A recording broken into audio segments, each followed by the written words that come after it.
अस्सलाम वालेकुम। बोल न्यूज़ हेडक्वार्टर्स में खुशामदीद। मैं हूँ महविश निसार। मैं हूँ अरबाब जहांगीर। और मैं हूँ सहरिश जुहेब।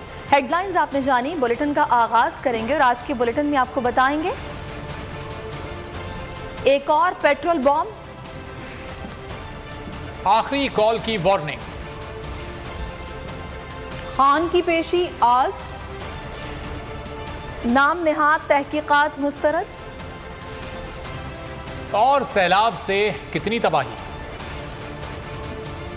सबसे पहले सबसे अहम खबर, डीजल सबसे बड़ी बीमारी जरदारी और तीसरा चेरी ब्लॉसम। इस हुकूमत में बड़े बड़े डाकू शामिल हैं, इनको कोई पैसा नहीं देगा। इनकी हुकूमत में मईशत बेहतर नहीं हो सकती। हरीपुर जलसे में इमरान खान की घनगरज, कहा आवाम को महंगाई के दलदल में धंसा दिया, लेकिन एक मीडिया हाउस को अब भी कुछ दिखाई नहीं दे रहा। पहले लिफाफों वाले सहाफी बहुत शोर मचाते थे। 4 रुपए पेट्रोल महंगा होने पर मार्च शुरू होता था। महंगाई 16 से 42% पर पहुंच चुकी है।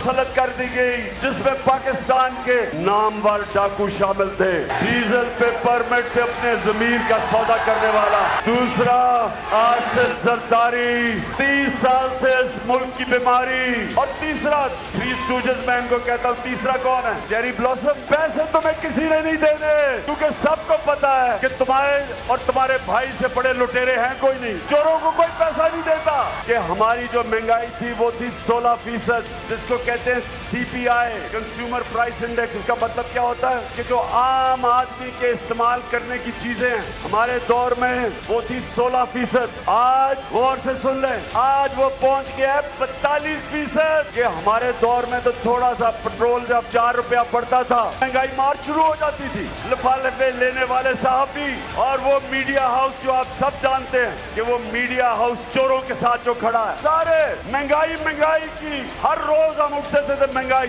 पाकिस्तानियों तैयार रहो, तजर्बाकार हुकूमत IMF की ख्वाहिश पर एक और पेट्रोल बॉम्ब गिराने को तैयार है। 15 दिन के लिए पेट्रोल 20 रुपए तक महंगा हो सकता है। हुकूमत ने IMF को लिख कर दिया है कि पेट्रोल पर सेल्स टैक्स आयद कर दिया है। सब्जियां, दालें और चावल वगैरह भी महंगे हो सकते हैं। ज़राअत पर सेल्स टैक्स छूट भी खत्म किए जाने का इम्कान है।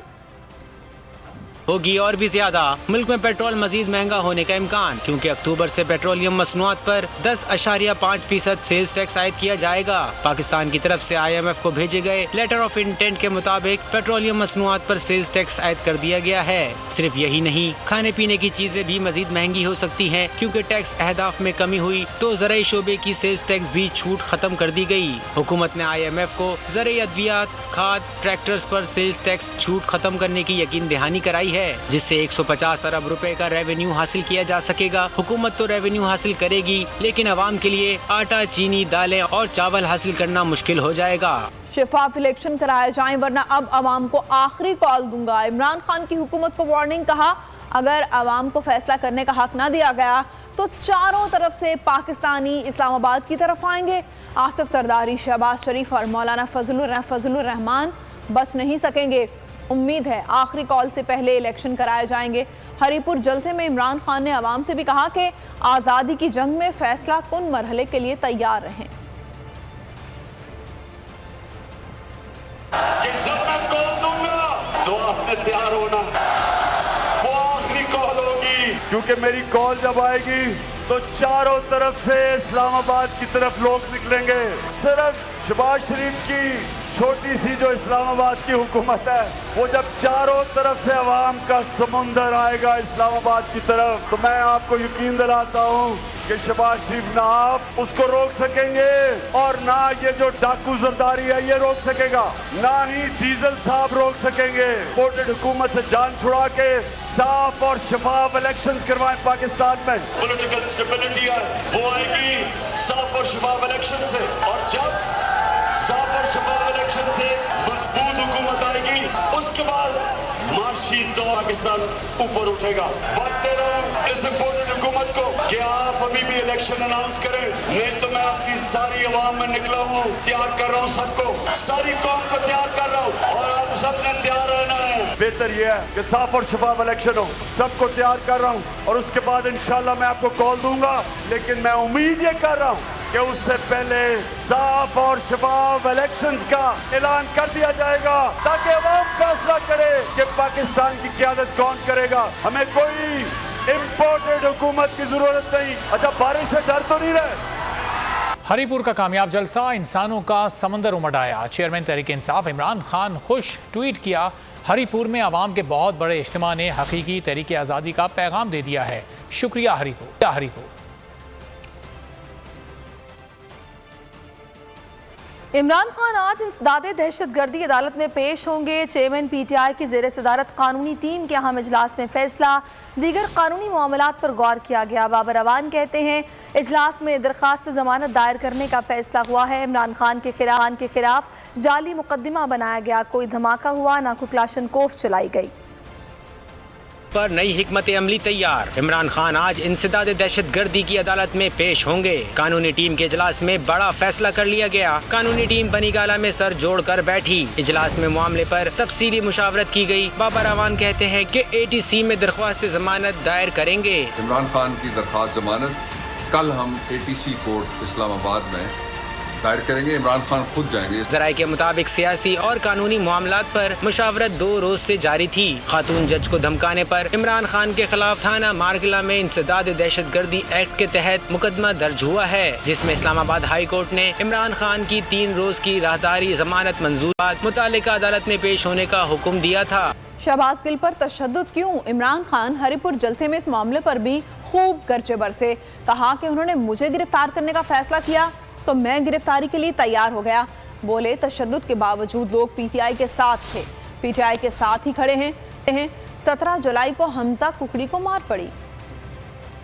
PTI का एक ऐसा इंसान, जरा गौर से सुने, वो अमेरिका में असिस्टेंट प्रोफेसर था, अच्छा बड़ा पैसा कमा रहा था।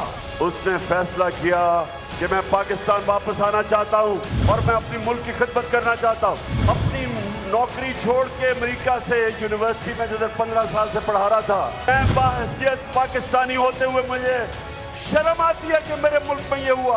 उसके ऊपर तशद्दुद किया, 2 दिन उसको रखा। सबसे पहली बात, किस कानून के मुताबिक, कौन से मुल्क में ऐसे होता है? यहाँ उमर अयूब, इसके ऊपर जो पुलिस ने तशद्दुद किया अटक के ऊपर, वो भी वैसे उमर, उसके ऊपर भी केस करेंगे। फैसला किया कि जी इमरान खान बहुत बड़ा दहशतगर्द है। पता चला जनाब मुझे पकड़ने आ रहे हैं, मैं तैयार हो गया। मैंने कहा चलो जेल भी देख लेंगे।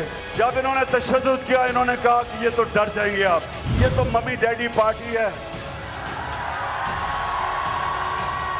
आप सबको मम्मी डैडी कह रहे हैं पार्टी। इन्हें नहीं पता कि जो जुनून है इस वक्त तहरीक इंसाफ के कारकुनों में, सपोर्टर्स में, नौजवान तो दूर की बात है, हमारी ख्वातीन में जो जुनून है उससे ही शिकस्त दे देंगे इनको। उसके बाद 17 जुलाई को पंजाब में 20 बाय इलेक्शन आ गए।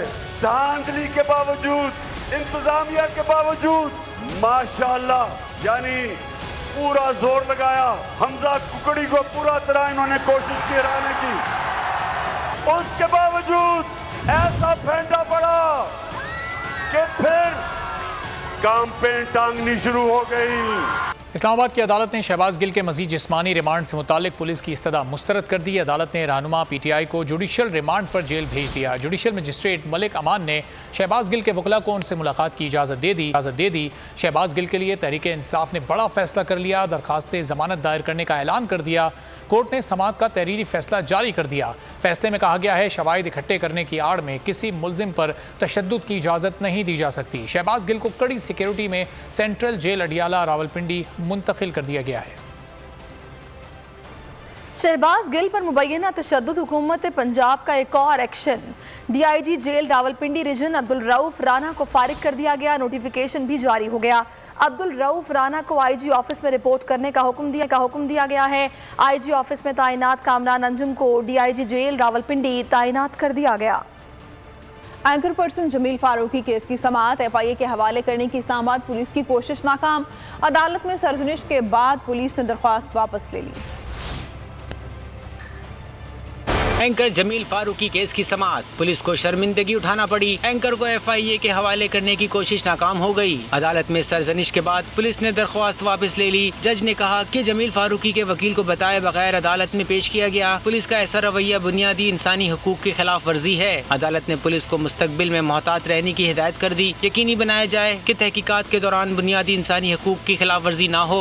जमील फारूकी को दोबारा पुलिस के हवाले कर दिया गया। से बाहर निकलते हुए गुफ्तगू में जमील फारूकी ने पाकिस्तान जिंदाबाद के नारे लगाए। कहा कि मेरी जिनेवा कन्वेंशन के तहत अपने हुकूक हैं, कोई मेरा बयान नहीं बदलवा सकता। बोल न्यूज से गुफ्तगू में उनके वकला का कहना था कि जमील फारूकी को अचानक अदालत में पेश करना अफसोसनाक है। उनका कहना था कि कोर्ट से दरख्वास्त की थी कि पुलिस ने आकर कह दिया कि हमारा केस नहीं बनता। इसके बाद जमील फारूकी को रिहा कर दिया जाए। हमने अदालत से ये सबमिशन की कि चूंकि इस्लामाबाद पुलिस की जो इन्वेस्टिगेशन है वो मुकम्मल हो चुकी है, इस्लामाबाद पुलिस का अब इसमें कोई रोल नहीं है, लिहाजा हमारे बंदे को डिस्चार्ज किया जाए। कोर्ट का ऑर्डर ये था कि जी चूंकि ऑलरेडी 2 दिन का रिमांड आपके पास है, आज आप FIA को हैंड ओवर करने आए थे लेकिन आपने खुद ही दरखास्त वापस ले ली है, तो कल दोबारा से अदालत के सामने इसको पेश करें। वकला का कहना है कि इस्लामाबाद पुलिस जमील फारूकी को कल दोबारा अदालत के सामने पेश करेगी। भारत के सुपरसोनिक मिसाइल के पाकिस्तान में गिरने का वाकया, पाकिस्तान ने वाकये की नाम नेहाद भारतीय तहकीकात को मुस्तरद कर दिया। दफ्तर खारजा से जारी बयान में कहा गया है कि पाकिस्तान मिसाइल वाकये की मुश्तरका इंक्वायरी का मुतालबा करता है।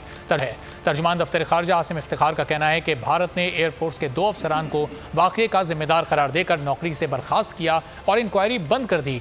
पाकिस्तान इंक्वायरी बंद करने के भारतीय इक़दाम को यकसर मुस्तरद करता है। भारतीय अंदरूनी कोर्ट ऑफ इंक्वायरी नाकाफ़ी और गैर तसल्ली बख्श है। आसिम इफ्तिखार का कहना था कि भारत पाकिस्तान के मुश्तरका इंक्वायरी के मुतालबे को पूरा करने में नाकाम रहा। वाक़ये ने भारत के मिसाइल लॉन्च सिस्टम की सिक्योरिटी पर संजीदा सवालात उठाए हैं। स्ट्रेटजिक असासाजात निज़ाम में मौजूद तकनीकी खराबियों को इंसानी गलती करार देकर जान नहीं छुड़ाई जा सकती। कराची में बल्दियाती इंतखाबात एक बार फिर से मुलतवी कर दिए गए। जमात इस्लामी का सख्त एहतजाज है। मेजना रोड पर इलेक्शन कमीशन के फैसले के खिलाफ धरना दे दिया। हाफिज नईमुर रहमान ने कहा कराची की आवाम की राय तब्दील हुई है तो एमकेएम और पीपल्स पार्टी इलेक्शन कमीशन को यरगमाल बना रहे हैं, हुकूमत सिंध को भागने नहीं देंगे।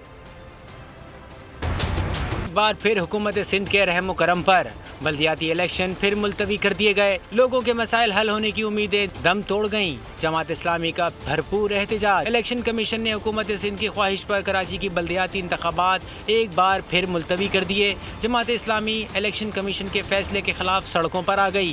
सख्त एहतजाज, इलेक्शन कमीशन के खिलाफ शदीद नारेबाजी, शारा कायदीन पर धरना दे दिया। अमीर जमात इस्लामी कराची हाफिज नईमुर रहमान का शुरा से खिताब। इलेक्शन कमीशन ऑफ पाकिस्तान ने सूबाई हुकूमत की ईमा पर अफसोसनाक फैसला किया। कराची के 3 करोड़ से ज़ायद आवाम के हकूक़ पर डाका डाला गया है। इलेक्शन कमीशन के इस अमल की मजम्मत करते हैं और जमहूरी हक का इस्तेमाल करते हुए अवामी मुज़ाहमत करेंगे। जागीरदार और वडेरों का टोला 14 साल से सिंध में हुकूमत कर रहा है। जब अपनी पोजीशन भी वाज़े करें कि इस जिले के पीछे और इंतखाब के इसको आगे बढ़ाने के पीछे उनका अपना कितना किरदार है, इसलिए कि हमने तो अब तक यही सुना है और देखा भी है कि जरदारी साहब का कोई फैसला उनकी मर्जी के बगैर नहीं होता है।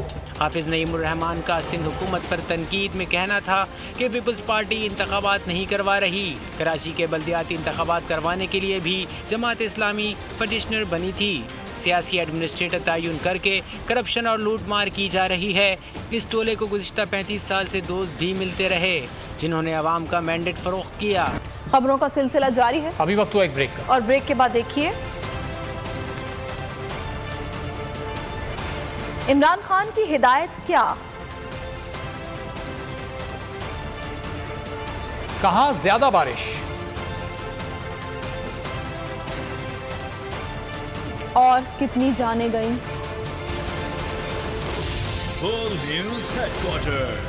मैं हूं जैस्मिन मंजूर और आप मुझे देखेंगे सिर्फ बोल पर।